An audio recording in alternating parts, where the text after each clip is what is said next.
Le GIC, c'est le groupement intercommunal des collines qui regroupe les 6 communes du département des collines. C'est une structure associative créée depuis 2004 pour accompagner les communes dans leur mission de développement local. J'ai répondu à Cotonou ce matin à l'invitation du régisseur du programme d'appui au développement territorial dans le cadre des remises officielles de chèques aux porteurs des projets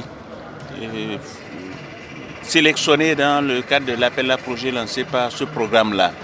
Et il se fait heureusement que le projet porté par le GIC a été sélectionné après les différentes étapes de sélection. Et on est là ce matin, le vice-président en charge de la planification, du suivi et évaluation et moi, pour réceptionner ce chèque de 336 millions de francs. En fait, nous avons pondu un projet qui est de nature à accompagner les communes dans l'amélioration de la mobilisation des ressources propres.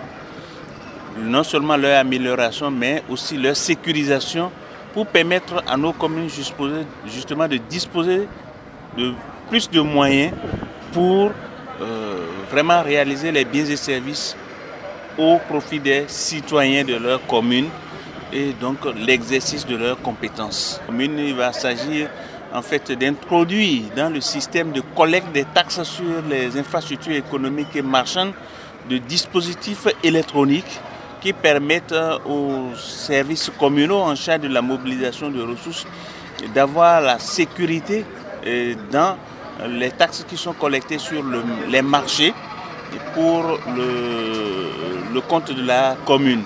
Parce qu'il faut que plutôt ce soit la commune qui s'enrichisse plutôt que des individus. Je puis vous dire que nous sommes déjà passés dans les 6 communes pour présenter le projet. C'est avec vraiment satisfaction que les acteurs communaux, avec à leur tête les maires, ont accueilli cette idée. En fait, au niveau du GIC, on a rédigé ce projet en réponse à la demande des maires qui ont demandé à ce que le GIC puisse trouver le moyen de les accompagner à améliorer la mobilisation de leurs ressources.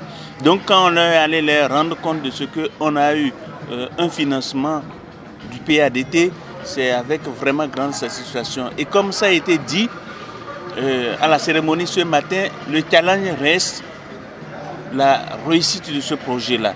Et pour réussir ce projet-là, ça dépend de tous les acteurs. On veut aider les communes à avoir plus de moyens pour satisfaire leurs autres besoins. La commune est appelée à construire les écoles, à construire les centres de santé, à construire les voies et autres. Si la commune n'a pas de ressources, elle ne pourra pas le faire. Et il n'y a pas de projet aujourd'hui à exécuter sans un minimum de contrepartie communale.